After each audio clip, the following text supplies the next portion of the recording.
I'm John Gogliatino. I am Rajin Kansal. I'm Bob Opotzner. I'm Risa Minikin.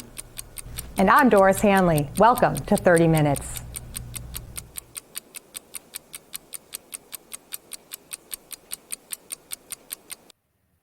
Welcome to 30 Minutes. My name is Bob Opotzner. I'm an attorney at the law firm of Collins Hannafin in Danbury, Connecticut. I'm a litigator, head of our litigation department, and a significant part of my practice is divorce. I have a very special show for you today. It's about the law, which, as you know, if you're a frequent viewer of my shows, I don't always do shows on the law.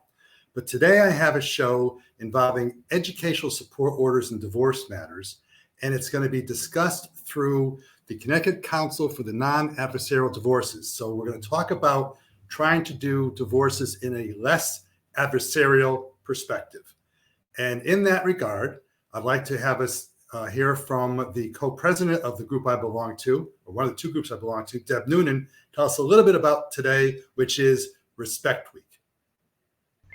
Hi, I'm Deborah Noonan, a board member of CCND, Connecticut Council for Non-Adversarial Divorce, a statewide nonprofit organization of mediators and collaborative divorce professionals. Our membership includes attorneys, mental health professionals, and financial specialists, whose mission is to change the way people divorce and separate in Connecticut by reducing conflict and improving the lives of family members, especially children.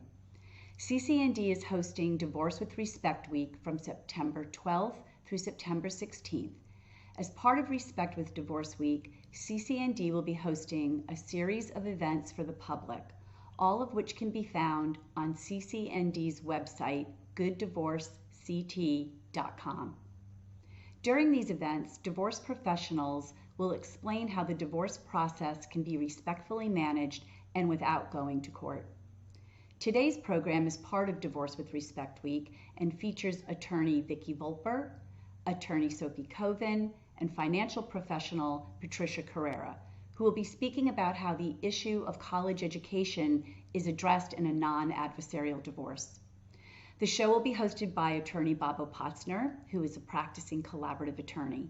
I hope you find the program informative.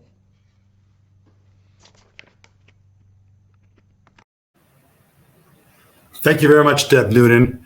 And Deb has already introduced the three people who we have as our panel today on the collaborative divorce process. And we're going to use the educational support orders as our methodology to talk about how collaborative law works. And I will say, as a person who still does a tremendous amount of litigation in the domestic genre, I think the collaborative process is a much better way to go. And I think you might hear that and understand that as we discuss this one particular issue, the Connecticut Educational Support Statute. So let me start quickly with Vicki Volper. Vicki, introduce yourself, please. Hi there, I'm Vicki Volper. I am a collaborative attorney and a mediator and a member of CCND. And we have Sophie Koven. Hi, I'm Sophie Koven. I'm a collaborative attorney and a mediator based out of Greenwich and a member of CCND. And finally, we have Patricia. Yes, hello, I'm Patricia Carrera, certified financial planner and certified divorce financial analyst and a member of CCND. Now, we do not have today someone who's a mental health professional, which is a part of the process that is often done and often a very successful part of the process.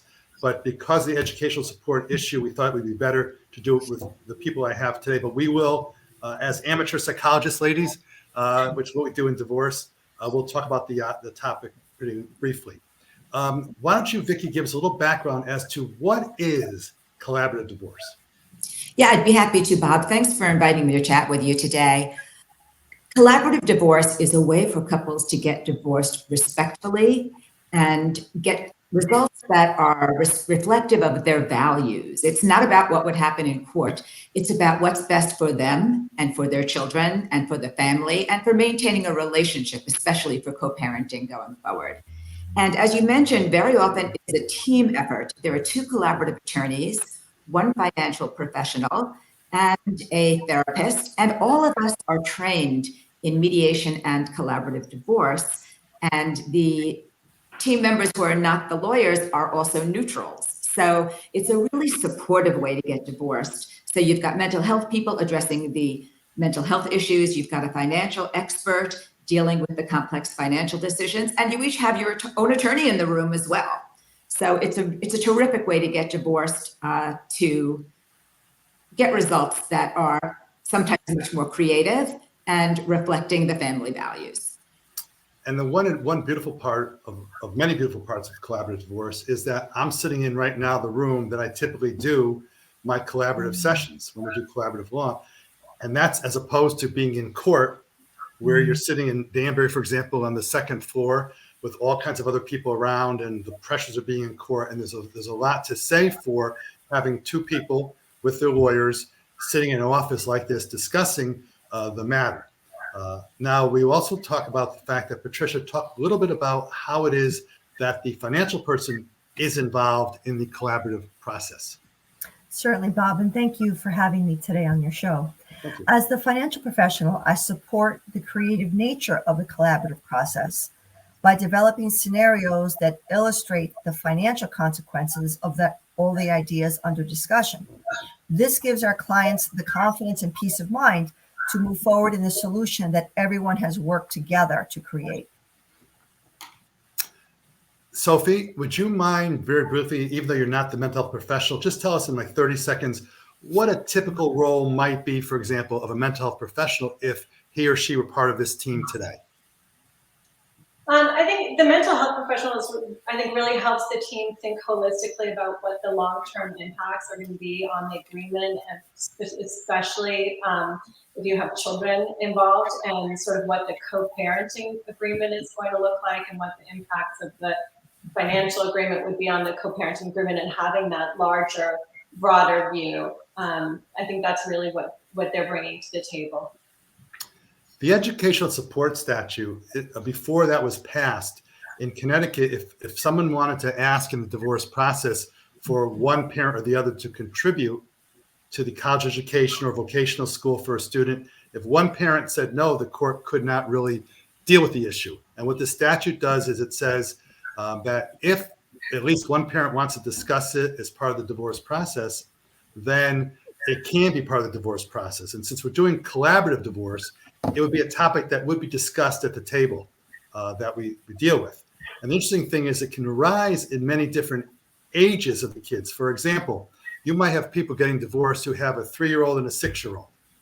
Well, gee whiz, college, even though some people plan for college when they're 3 years old, won't happen for many years. So things could happen that would have you discuss the matter in reserved jurisdiction, which means hold off deciding until the children are older. You can also deal with things where you have a situation where you have children who are 17 getting ready to go to college. That's an important issue. Vicki, would you mind talking a little bit about the way this topic of educational support might arise and be reserved if you have a 3-year-old and a 5-year-old children in a divorce process and you're involved in the divorce case? Yeah, I mean, many times when couples have children that young, they simply ask for the court to maintain jurisdiction over this issue and deal with it later when they have a better picture of their financial situation. Some people, however, are willing to say that they're going to share college costs, say the husband is paying 50% and the wife is paying 50% or of the college expense on the road, but that would need to be modifiable in the future because situations change. You would never want someone to be locked into an obligation of that nature. It's a huge obligation when situations may change and the children are so young. And the statute does provide that it could be modifiable, but again, if you're doing collaborative deal, you can put that kind of language in whether the statute said it or not. Patricia, would you please talk a little bit about if you have the 3-year-old and a 5-year-old child, this divorcing couple, might there be some advice from the financial planner as to how to get ready for the cost of college? Certainly. So one of the most popular ways of doing so is through the 529 plans, because the advantages of 529s are quite numerous. The most well-known is that contributions grow tax-free if they're used to pay for qualified college expenses, including tuition and fees, books, room and board, and computers. They also offer state tax breaks. Over 30 states offer tax deductions. In Connecticut, it's $5,000 per parent or other grantor. There are no annual contribution limits, unlike a Coverdell, which has a $2,000 limit. The lifetime contributions are very high. In Connecticut, it's $300,000. There are no income limits to contribute, unlike Roth IRAs. And importantly, the parent maintains control of the asset. Unlike UGMAs or UTMAs, the named beneficiary has no rights to the asset. So the parents can have some confidence that the money will be used as originally intended. The statute, and we often use the statute not as the only guidepost, but as a guideline, talks only about undergraduate education for the college level or vocational school. Sophie, would you like to talk a little bit about perhaps how in the collaborative process there might be discussions about taking care of children who are being planned for graduate school? If you have parents who are involved in getting divorce process, how might that come up in the collaborative process? If you have any thoughts about that? Well, I mean, the thing about collaboratives is that you can really look at a larger picture and be balancing all of the factors that are in play, like including if you have multiple children. So I think, the key with collaborative is that you're maintaining a really strong cooperative relationship with the other parent. So for example, when you're at graduate school, what I hear a lot of my clients say is, well, if my kid gets a really good deal with undergrad, say they get a lot of scholarship aid or something like that, then we might move that money that we would have spent with undergrad and provide it for them for a graduate school education. So the key is maintaining that relationship where you can have the flexibility to meet the needs of your children, as their education progresses. And the beauty of collaborative process is you're sitting around a room with the two lawyers and the two parties and perhaps experts assisting you discussing the issues, as opposed to being in the courthouse. And of course, with the pandemic, I used to be in court 3-4 days a week pre-pandemic. During the pandemic, we weren't in court more than 0 times per week. And now the courts are gearing up again. But we've all gotten used to Zoom, and had never heard of Zoom before, or Microsoft Teams or other methodologies to do discussions. But it's much better to have a friendly discussion about this topic. Everyone, if you ask 90% of America, I'm sure people would say, oh, yes, I want my kids to go to college. Well, how do we plan for that?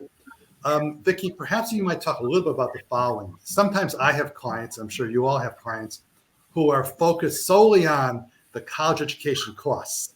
But yet you say to some of your clients, and I do to some of mine, gee whiz, how are we going to get to next year? How are we going to get to the next 6 months? And how do you discuss with your clients in the collaborative process, both before the sessions and during the sessions, balancing those particular balancing needs that both need to be met? Yeah, that's a really good question. And part of it has to do with the different expectations of the parties and the different future earnings of the parties. And, sometimes an issue will come up where one party expects that their parents are going to pay for their grandchildren's education. Now, that is obviously not something the court would ever get involved with because it's an inchoate right. It's not something that you have in the bag, and parents could change their mind. But sometimes that is taken into account in the collaborative process.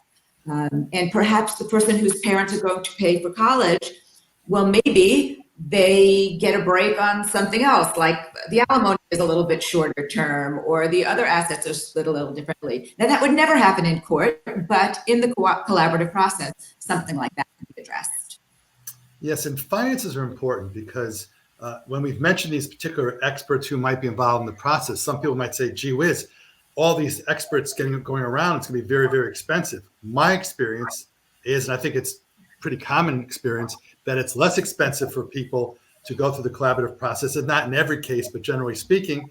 One reason is you're not sitting around in court 3 or 4 hours waiting for a judge to hear your case. And so there are balancing factors that can be involved that make this not only a more amiable process, but also could be less expensive. And I think any of the ladies can speak about the fact that if you have an arrangement that is put together by the parties, less by the lawyers, but by the parties, do clients more buy into that and therefore make it easier so there'll be fewer after the divorce fights because they both bought into this collaborative agreement? Open up to any of the 3 ladies. Yeah, I would say that, I'm sorry, go ahead. Oh, I was just going to say quickly that I think the other thing that is really important about working together collaboratively is that there's a lot of time sensitivity. around making decisions with college.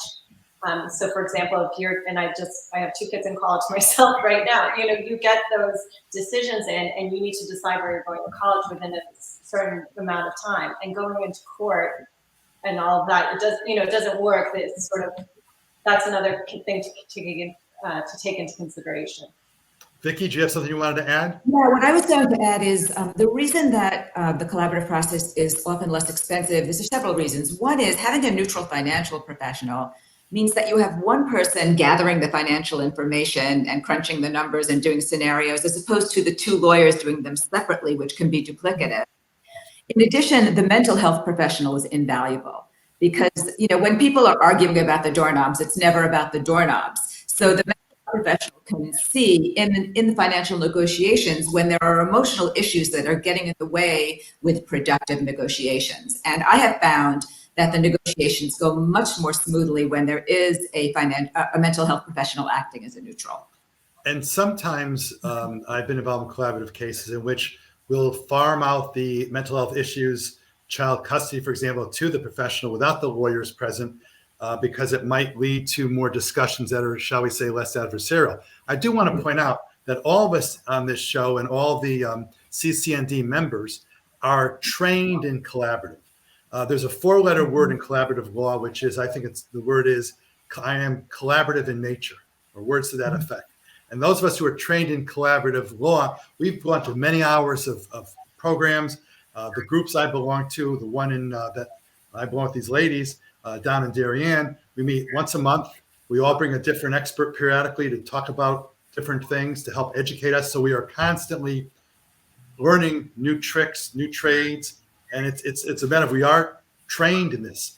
That's not to say that if you have a traditional model that it can't settle as well, but my experience is that when a case is a so-called traditional model, which is 2 lawyers, 2 attorneys, let's go through the court process, there's a different attitude. I find myself, I'm different. Everyone's different because we are still helping our clients decide different issues, but we're also having a different mindset. Agree, disagree, ladies?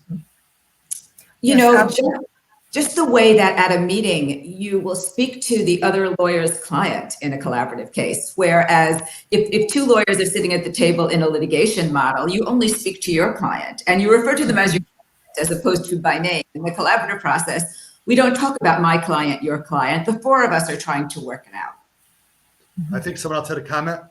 Yeah, I was going to say it's so important to look at these in a very holistic manner. The divorce is at a moment in time, but the decisions reached here, the choices made have consequences for years, maybe decades. And so, for example, it's very important to look at college in the context of retirement. Look at the whole family. Is it all going to be shouldered by the parents? What's going to be shouldered by the children? These have to be holistic, comprehensive solutions. And the collaborative process is so well suited to reach just that type of solution. Now, the educational support issue can come in at least 3 different time frames in the divorce process. The first time frame might be while you're getting divorced in that approach. The second time might be if you've reserved jurisdiction, like we talked about earlier in the show, in which we said, let's wait till the children are 16 and we've reserved jurisdiction to resolve it. At that point in time, if the 3-year-old kid is now 16 years old, then you can still go collaboratively at that point in time to try to address the issue. The third possibility of many is that there's a dispute. If you've reserved jurisdiction, there's a dispute about, well, I can't afford what I promised to do a long time ago, or there's a dispute about other particular factors about whether the child should go this school or that school, which brings me now to a part of the statute that I want to read to you because I think it's important, and this is where the mental health professional could be really important. Under the statute, which is 46B-56C, it says in subsection D, at the appropriate time, both parents shall participate, both parents, not one, both parents shall participate in and agree upon the decision as to which institution of higher education or private occupational school the child will attend. The court may make an order resolving the matter if the parents fail to reach an agreement. I was in a deposition last week in which there was a dispute about, well, he or she did not keep me involved in the process. There's a case that came out about several months ago about keeping the other side involved in the process. I'd like to talk a little bit about the collaborative methodology for getting these issues dealt with in terms of how you might address this question. And there is this thing called the Yukon cap, which we really haven't mentioned that much. The Yukon cap essentially means that the court can't order, unless the parties agree, to more than Yukon in-state student, and there's other factors involved. But the question is, ladies, what do we do? How do we, in the collaborative process, get into the topic about, well, this child wants to go to the University of Alaska, and this one, the child instead, the parent wants to go to one school versus the other, Alaska, Hawaii, who knows where. Let's talk about that factor. Sophie, you want to start us off in how you might, in the collaborative process, deal with helping the child be involved, but not be the target of the parents? Go to it, Sophie. Well, I mean, that is a real challenge, I will say. But I think the way that I would start with that is looking at what's going on with each of the parents at the time, so sort of what their earning capacity is, what their assets and debts are at the time, getting a sense of what their financial picture is. And then really talking with the child about what their educational aspirations are, and what kind of debt they might be willing to take on. So you're looking both at what the parents are able to do and what the child is willing to do. So, I was looking at some of the tuition costs for college, and the most expensive college in is Harvard-Med. It's $77,000 a year, and UConn, I don't know what it is this year, somewhere in the 20s. So there's a huge amount of money if a kid wants to go to Harvard-Med instead of to UConn. So there's a lot of discussion that can happen there about whether or not that's a viable option and what it could look like. And I think that's actually where someone like Pat comes in as being so important, because the numbers tell a story.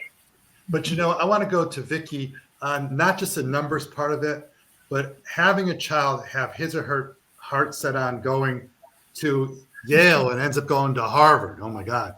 But I mean, let's talk about the child being involved, because don't forget, we should be, in my opinion, child focused. Vicki?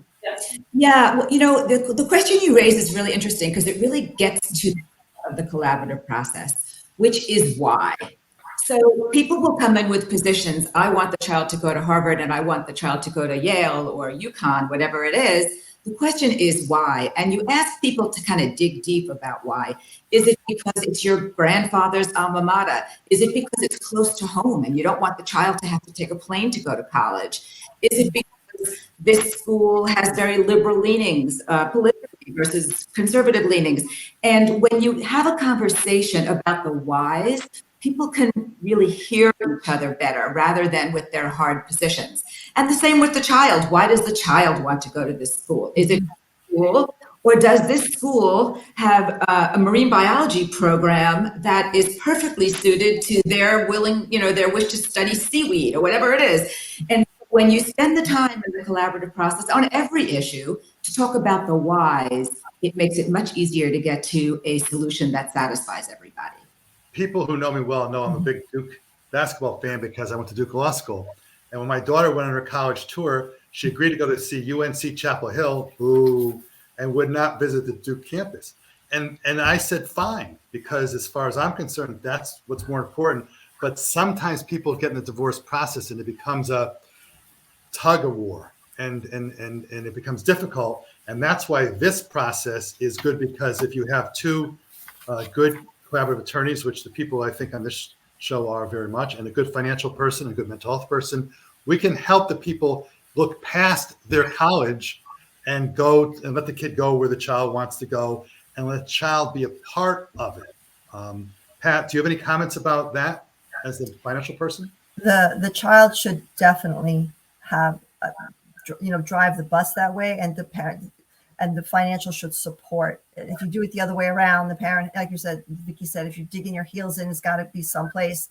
The financial consequences may be significant and really unwarranted. If you let the child drive the process and provide space for him or her to communicate where they would be best suited, what their true dreams are, the other pieces will fall into place because the process is very effective. I had a deposition recently, about 6 months or a year ago, in which the issue of college was an issue that was being fought out in a contested manner. And I asked, the child chose to go to a certain college, and my client passed me a note saying, ask where the other party went to college. It turned out the other party had gone to the same college where the child wanted to go, which I thought was very interesting.